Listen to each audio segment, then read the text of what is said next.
বেশ কয়েকদিন থেকে নিখোঁজ ছিল নাবালিকা। থানায় অভিযোগ জানিয়েও মেলেনি সুরাহা। বাধ্য হয়ে থানা ঘেরাও করে বিক্ষোভ দেখালো গ্রামবাসীরা। বিক্ষোভ দেখাতে গিয়ে অসুস্থ হয়ে পড়লেন এক বৃদ্ধা। ঘটনাটি ঘটেছে রবিবার রাত 8টা নাগাদ পূর্ব মেদিনীপুর জেলার এগরা থানায়। জানা যায় গত নভেম্বর মাসের 25 তারিখ সন্ধ্যে 6টা নাগাদ এগরা 1 নম্বর ব্লকের রাসন গ্রামে 15 বছরের নাবালিকাকে পাশের এক প্রতিবেশী মহিলা অপহরণ করে বলে অভিযোগ। স্থানীয় সূত্রে জানা গেছে ওই নিখোঁজ নাবালিকার বাড়ি ভগবানপুর থানার নোনা ঘোষপুর গ্রামে, কিন্তু কর্মসূত্রে এগরা রাসন গ্রামে থাকতো নাবালিকার পরিবার। পরিবারের অভিযোগ, থানায় লিখিত অভিযোগ জানানোর পরও পুলিশ কোনো রকম পদক্ষেপ নিচ্ছে না। অপহরণকারী প্রকাশ্যে ঘুরে বেড়াচ্ছে। প্রায় ঘন্টা খানেক থানার সামনে বিক্ষোভ দেখায় পরিবারের লোকজন।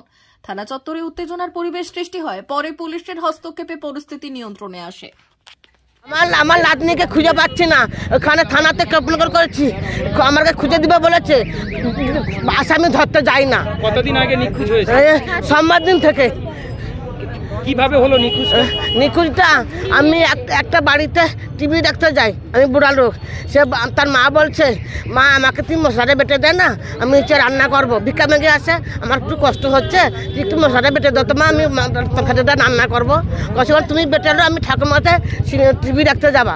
এবার সে বললো সে টিভি দেখতে যায়নি, সে বুড়িটা হাত ধরে টানিয়ে দিয়ে চলে গেল। কোন কোন সব বয়স্ক মনে হয় আমাদের সামনে আছে, সামনে আছে। আজকে 1 সপ্তাহ আগে আমাদের মেয়েকে খুঁজে পাচ্ছি না, এর জন্য থানার সামনে আজকে অফিসার যখন আমাদের মেয়ে মানে খুঁজে পায়নি, তখন ওনাকে মানে থানায় এসে জানানো হলো, চিঠি করেছি। অফিসার ওখানে গেছিল, যাওয়ার পরে আসামির সাথে দেখা হয়েছে। অফিসার কিন্তু আসামিকে তুলেনি। আসামিকে বলতেছে যে আগের দিন 10টার সময় আমার অফিসে যে আপনি দেখা করবেন, এই বলে আমাদেরকে 4 দিন কিছু বলো না, 4 দিন সময় দিচ্ছি যে তারপর আমরা মেয়ে তোমাদেরকে খুঁজে এনে দেবো। মেয়ের বয়স কত? মেয়ে 14 বছর। কোন ক্লাসে পড়ে? পড়াশোনা ওই 7-এ পড়াশোনা করে। আমরা ভিক্ষা করে খাই, কাজকর্ম করি। এখানে এসে আমাদের বাড়িতে ভগবানপুর, আমরা এখানে পড়াশোনা করতে পারি। আমরা মেয়ে চাইছি, মেয়ে চাইছি। আর আমাদের মেয়ে যদি না হাজির করতে পারে, এই অফিসারের শাস্তি চাই।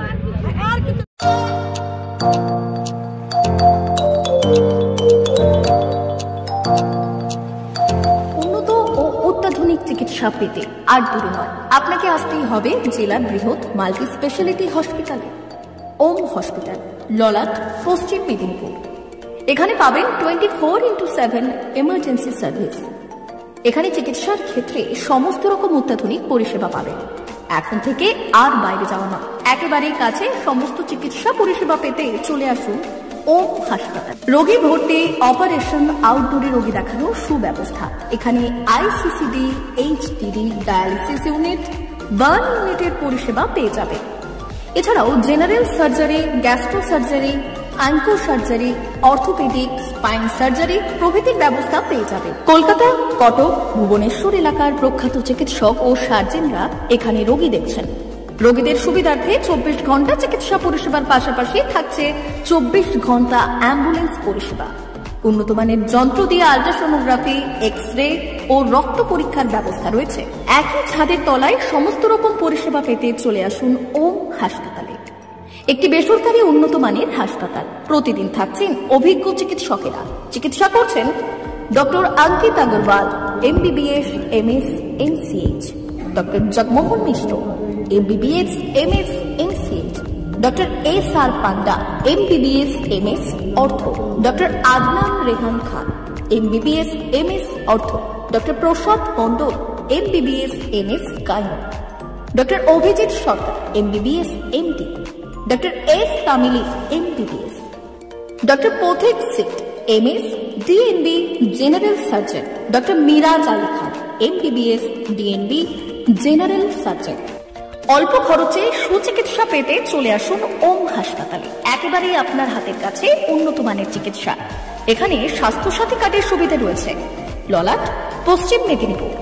যোগাযোগ নম্বর 9333309195 অথবা 70